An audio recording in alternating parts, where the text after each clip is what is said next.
साथियों नमस्कार। चैनल को सब्सक्राइब जरूर करें और वीडियो को लाइक एवं शेयर भी कर दें। कई साथियों हम बार बार देखिए साथियों कमेंट नहीं पढ़ पाते, काफ़ी कमेंट आते हैं आपके। बहुत बहुत धन्यवाद आपका, कमेंट करते हैं, आप पूछते भी है और हम प्रयास भी करते हैं आपको कमेंट में रिप्लाई भी देते, परंतु कई बार रिप्लाई नहीं देते तो वीडियो बना देते। देखिए 3 महत्वपूर्ण प्रश्न आ रहे और तीनों पे आज हम इस बारे में बात कर लेंगे। देखिए सबसे पहला प्रश्न तो ये आ रहा है कि फर्स्ट ग्रेड और के फॉर्म रीओपन होंगे या नहीं होंगे। तो साथियों जैसे कि जानकारी मिली है, आपको बता देते हैं, जानकारी मिली है कि फॉर्म रीओपन होने की संभावना बिल्कुल कम है। मतलब रीओपन नहीं होगे, वापस परीक्षा सही समय पर होगी और जो 2 साल की छूट दी गई है 2 वर्ष की, वो अगली परीक्षाओं के लिए होगी। जो ये महीना है कुछ दिनों में, 15-20 दिनों में आप कह सकते हैं कि कार्मिक विभाग द्वारा आदेश निकाल दिया जाएगा कि वो जो है छूट वो अगली भर्तियों पर लागू होगी। ये बात अलग है। देखिए कई बार ऐसा होता है, देखिए वो कार्मिक विभाग अलग बात है और सरकार अलग बात है। कार्मिक विभाग अपना काम कर देंगे, परंतु देखिए अब अभ्यर्थी, फिर जो नए अभ्यर्थी जिनको उम्मीद है कि फॉर्म ओपन हो गए, जो परीक्षा से 2 वर्ष से मिस हो गए हैं, वो जाएंगे और फिर वो प्रयास करेंगे, तो बात अलग है कि ओपन हो जाए या नहीं हो जाए। परंतु आज की स्थिति है कि ओपन होने की संभावना नहीं है। एक बात तो ये है और जल्दी इसके बारे में आपको सूचना भी मिल जाएगी, आदेश भी जारी हो जाएगा, तो परीक्षा आगे खिसकने की संभावना इस बात से तो नहीं है। और फिर बात अलग है कि कुछ अलग हो जाए, परंतु संभावना कम है, आप समझिए, बस नहीं है। अगर दूसरा प्रश्न कई साथी पूछ रहे थे कि नॉर्मलाइजेशन होगा या रिजल्ट कब आएगा ये, तो देखिए ओमार शीट आपको पता है वो स्कैन हो रही है, बिल्कुल हो रही है, काफ़ी तेज़ी से हो रही है। जो इससे आपको पता है 2021 की जो रीट थी, उस समय इतनी जल्दी कैसे स्कैन हो गई और बहुत जल्दी रिजल्ट निकाला, तो उस समय आपको साथियों पता है दबाव था, काफ़ी दबाव था, आंदोलन हो रहे थे रद्द करने के लिए और जांच के लिए। और तो उस समय बहुत जल्दी में, मतलब आप कह सकते हैं दिन रात काम करके उन्होंने ओमार शीट को स्कैन किया, रिजल्ट निकाल दिया। और जैसे तैयारी थी, आपको पता है, आपत्ति ली और 2 दिन में तो रिजल्ट है।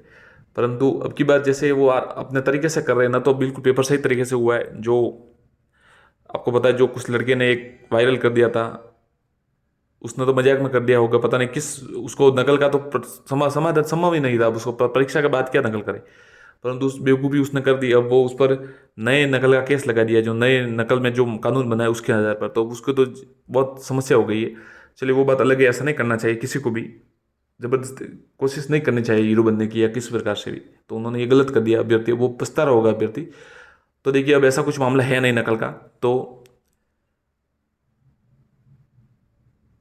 अब की बार आराम से चेक हो रही है और सप्लीमेंट्री एग्जाम भी चल रहे हैं, तो इसलिए आप कह सकते हैं कि जो आंसर की है वो भी 15 अगस्त के बाद आएगी आपके, लगभग 15 अगस्त के आसपास आप मान सकते, 2-4 दिन आगे पीछे हो सकता है, परंतु उस समय ही आएगी।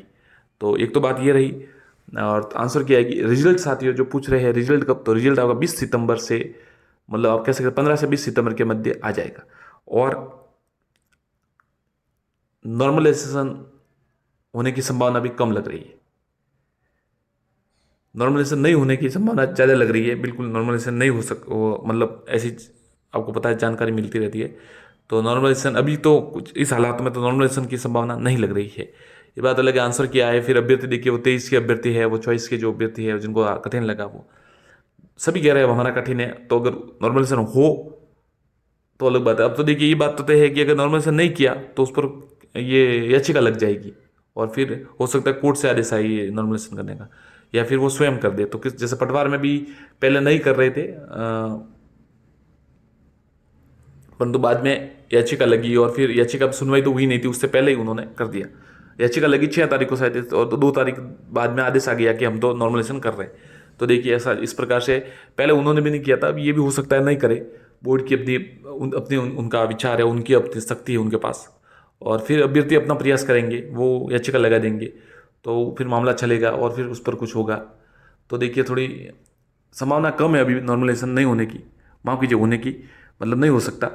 परंतु फिर भी जो अभ्यर्थी है उनको कोई रोक नहीं सकेगा। बिल्कुल 23 के जो अभ्यर्थी, उनको लग रहा है कि उनका बहुत कठिन पेपर था, तो वो प्रयास जरूर करेंगे, ये बात तय है। अभी भी कुछ अभ्यर्थी है जो ग्रुप बना चुके हैं और अब तैयार है, ग्रुप बना दिए हैं उन्होंने, और वो तैयार है कि याचिका लगा दे। हमारे वीडियो के नीचे हमें भी कमेंट करते हैं वो कि आप मार्गदर्शन कीजिए इस प्रकार से। तो साथियों अब देखिए, अपनी अपनी इच्छा है, जो करे बिल्कुल। नॉर्मल होना नहीं होना अलग बात है, और अगर हो भी जाए तो ये देखिए कर सकते हैं कि किसी का नंबर कम ना करे। पाता था एग्जाम में, और जिनको कठिन लग रहा है उनको उस लेवल से पास, या उनके नंबर बढ़ जाए जितने बढ़ने हो, 2-4 नंबर जितने हैं, और या 6-7 नंबर भी बढ़ सकते हैं, परंतु किसी का कम ना करे, क्योंकि ये अच्छी बात नहीं है। जैसे अभ्यर्थी अब कह रहे चॉइस वाला जो सेकंड शिफ्ट है वो थोड़ा इजी था, तो अगर उसके ज़्यादा आएंगे तो या कम करेंगे तो कोई साथी 90 से 83 से कम भी जाएगा तो उसको बहुत अच्छा नहीं लगेगा। तो प्रयास यही रहना चाहिए कि किसी का कम ना हो। और इसके साथ साथियों एडिशनल विषय के बारे में, एडिशनल मैटर पर भी जो अभ्यर्थी हमसे पूछ रहे हैं, कमेंट कर रहे हैं कि सर अब क्या होगा, आगे क्या होगा। कोई कह रहा है सेकंड ग्रेड में हमने किया है तो क्या होगा, कोई कह रहा है कि हमने तो बिल्कुल सही तरीके से किया, हमने कहीं डिग्री नहीं लाई, हमने तो बहुत मेहनत से की है, हम बहुत। एक दो साथी तो हमसे ऐसे कमेंट किए साथियों, एक दो साथी है उन्होंने हमें मैसेज किया था पर्सनल, और वो काफ़ी भावुक हो गए थे। उन्होंने हमको कहा कि अब देखिए उन्होंने क्या कहा, अब देखिए एडिशनल का विषय है, तो एडिशनल उन्होंने कहा कि हमने एमडीएसयू से की है, और उन्होंने कहा कि उनके वहाँ पर नहीं हो रही थी, तो कम से कम वो 200 किलोमीटर दूर से वहाँ पर एमडीएसयू में, शायद ब्यावर में उन्होंने कुछ कहा, वहाँ पर एग्ज़ाम देने जाते थे। सुबह 7 बजे एग्ज़ाम था, और रात को यहाँ से 10 बजे निकल जाते थे, और वहाँ पर 1-2 बजे तक बस स्टैंड पर उतरते, और फिर 4 बजे तक इंतजार करते सुबह होने का, और फिर वहाँ पर परीक्षा 7 बजे, क्योंकि 7 बजे पेपर था। तो फिर उन्होंने 6 पेपर उन्होंने कहा कि हमने ऐसे दिए, तो हम कैसे फर्जी हो गए, और इस प्रकार से साथी वो बात कर रहे। नए अभ्यर्थी होते उनको पता नहीं होता कि केस कैसे हो गया था, और कि उन्हें पता ही नहीं था वो अभी भी हमसे साथी पूछ रहे कि सर हम एडिशनल का फॉर्म कब भरा जा रहा है, और इस प्रकार से। तो साथियों देखिए, एडिशनल का मैटर ऐसा है कि अब उसमें सिंगल बेस से और डबल बेस से फैसला आ चुका है, उन्हें एडिशनल जो डिग्री है उनको नहीं माना गया वैलिड। और अब देखिए एक बात ये है कि, और देखिए प्रमोशन का भी आपने देख लिया आ गया, तो प्रमोशन का तो साथियों ऐसा है कि देखिए इसमें थोड़ा ऐसा जरूर इनके एडिशनल के पक्ष में ये बात है थोड़ी बहुत, कि अब की बार ये पैटर्न बदल गया है।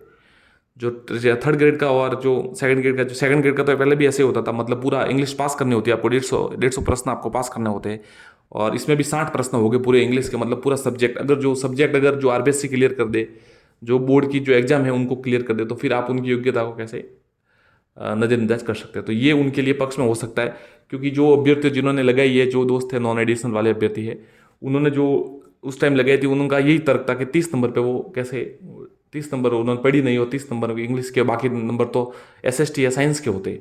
तो उनकी बात तर्क उस समय सही था, परंतु अब ये ऐसा तर्क हो गया है। तो हो सकता है अब उनके एडिशनल के एडवोकेट्स ये भी बात रखे। यदि भी सुप्रीम कोर्ट में सुनवाई अब 14 सितंबर को है,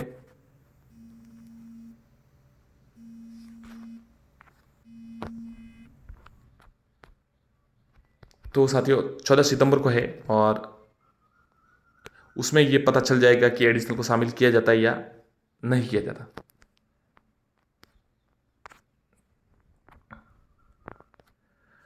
इस प्रकार साथियों देखिए, और ये थोड़ा है कि देखिए जैसे यूजीपीजी मामला में कैसे चेंज हो गया, कि पहले ऐसा किया था, फिर अभ्यर्थियों ने अपनी मांग बताई, उन्होंने वहाँ जाकर शिक्षा मंत्री जी से मिले और अपनी बात बताई कि हम पास करके अगर कट ऑफ में आ रहे हैं, तो इस प्रकार से वापस वो चेंज कर दिया।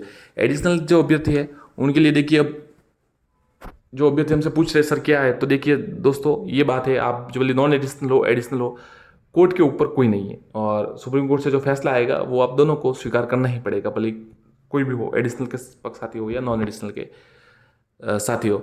और आपस में ज़्यादा ऐसे आप कह सकते हैं कि ज़्यादा आपस में भी आप इतना तनाव ना करें, और कोई अगर जैसे हम वीडियो बना रहे तो हमको ना कहे कि आप किसके पक्ष में, हम किसके पक्ष में, हमारा कोई लेन देन है नहीं आपसे साथियों, बस न्यूज़ दे देते हैं। और हम इस जो आप समय से गुजर रहे हैं हम उससे गुजर चुके हैं, ये हमारे लिए बड़ी नई बात नहीं है, उसको हम पुराने हो गए इस मामले में, और हमको इस न तो एडिशनल से परीक्षा देनी है ना नॉन एडिशनल से परीक्षा देनी है। तो आप हमारी चिंता ना करें। जो साथी कह रहे थे कि आप न्यूज़ न दे, और साथी आपको नहीं देनी है, नहीं सुननी है, अलग बात है। कई साथी हमसे पूछते तो उनके लिए बनाना पड़ता है, तो बनाएंगे।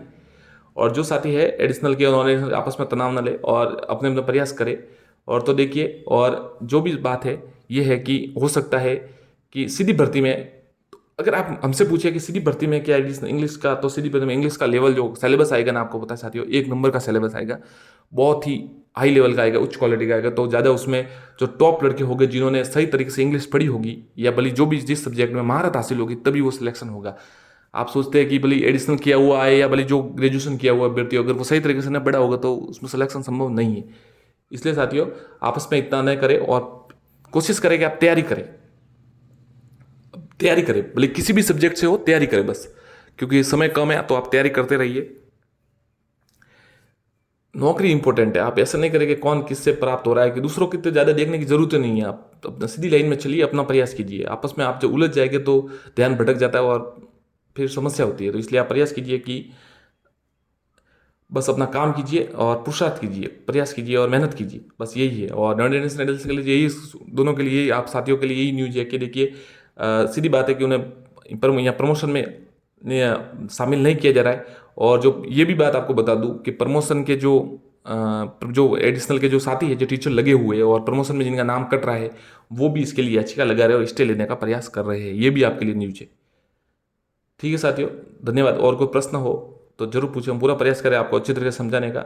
और आपको सब्सक्राइब नहीं करना हो तो नहीं कीजिए, कोई ज़्यादा समस्या नहीं। एक साथी कह रहे हो तो हम तो सब्सक्राइब नहीं करें, अरे नहीं कीजिए, कोई बात नहीं, आप खुश रहिए, कोई समस्या की बात नहीं है ज़्यादा इसमें। ये कोई, इससे कोई हमको लाखों की इनकम नहीं होती कि भाई बहुत ज़्यादा नुकसान हो जाएगा, कुछ नहीं होता इतना। न्यूज़ दे देते हम भी इस समय ऐसे स्थिति से, जब न्यूज़ की आवश्यकता होती थी तो हम साथ ही कोई ना कोई न्यूज़ देते तो अच्छा लगता था कि जानकारी मिले। तो इस प्रकार से हमारा भी यही लक्ष्य है कि ध्येय है कि आपको न्यूज़ पहुंचा दे। बाकी कोई ज़रूरी नहीं है साथियों, आप सब्सक्राइब करें नहीं करें ये आपकी इच्छा पर निर्भर है। हम ऐसा भी नहीं कहें कि सब्सक्राइब करें, बिल्कुल। एडिशनल के साथी हमसे, देखिए ये बात पक्की है कि एडिशनल साथियों को आउट किया तो वही मैसेज करेगा ज़्यादा, बिल्कुल। वो कमेंट भी करते हैं वीडियो के नीचे। जो नॉन एडिशनल के साथी वो जरूर ऐसा करते हैं, आउट करो आउट करो, वो करते ऐसा कमेंट करते हैं। और जो नॉन एडिशनल के साथी है वो कहते हैं सर अब क्या होगा, और इस प्रकार से प्रश्न पूछते। तो देखिए सुप्रीम कोर्ट का जो फैसला आएगा 14 सितंबर को, जरूर नहीं है कि उस दिन भी आए, आगे डेट मिल सकती है। आप BEd BST विवाद में देख ही सकते हैं कितनी डेट कब मिलने वाली थी और कब डेट, कितना 3-4 महीने तो ऐसे निकल गए।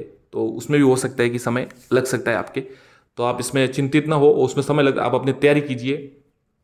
ये बात जरूर हो सकती है कि जब तक फैसला ना आए तब तक आपको शामिल करना पड़ेगा उन्हें, ये बात तय है। क्योंकि भले वो नहीं करेगा तो कोर्ट से उनको आपको फॉर्म भरवाई जाएंगे और सब प्रकार से करें। अंतिम फैसले पर आपको, उस फैसले के आधार पर आपको हो सकता है आपके पास ज्वाइनिंग जरूर में समस्या हो सकती है, क्योंकि उस समय, अब देखिए वीडियो ज़्यादा लंबा हो रहा है पर बता देते, कई जो नए अभ्यर्थी होते हैं वो कमेंट करते हैं कि 2018 में, हमारे वीडियो के नीचे, 2018 में तो ज्वाइनिंग दी थी तो अब क्यों नहीं देंगे। अरे उस समय बात अलग थी, उस समय मामला सिंगल बेस में चल रहा था। उसके 2 साल बाद DB में फैसला आया, आप समझिए 2-3 साल बाद DB में फैसला आया। सिंगल बेस में चल रहा था, सरकार को लगा, उनको लगा होगा कि फैसला हमारे पक्ष में आ जाएगा, तब तो कुछ ज़्यादा समझ, इस शपथ पत्र की ये इंग्लिश में की थी, बाकी में तो शपथ पत्र भी नहीं लिया शायद, तो इसलिए एडिशनल वालों का दूसरी सब्जेक्ट में तो शपथ पत्र भी नहीं लिया है, दूसरे सब्जेक्ट में, आप समझे। तो इसलिए ये बात ना कहे कि उस समय तो ऐसा था, उस समय ऐसा नहीं होता। अब देखिए उनका जो, अगर ये बहुत तेज़ी से फैसला ले रहे हैं, जो ऐसी जानकारी मिल रही है कि जो उनके जो प्रमोशन में नाम है उनको भी काट दिए जा रहे हैं, तो ये बात है। और जोधपुर का तो आदेश भी आ चुका है कि उनको शामिल नहीं किया। तो अब अंतिम यही है कि आपके पास, कि आप सुप्रीम कोर्ट में जो लड़ रहे हैं उस पर निर्भर रहेगा। दोनों पक्ष लड़ रहे हैं, धर्मेंद्र बिचर जी नॉन एडिशनल की तरफ से है और इधर से है साथी, तो अभ्यर्थी, तो वो उन पर निर्भर रहेगा कि अंतिम फैसला क्या आता है। धन्यवाद साथियों, और कोई प्रश्न हो तो जरूर पूछे। धन्यवाद।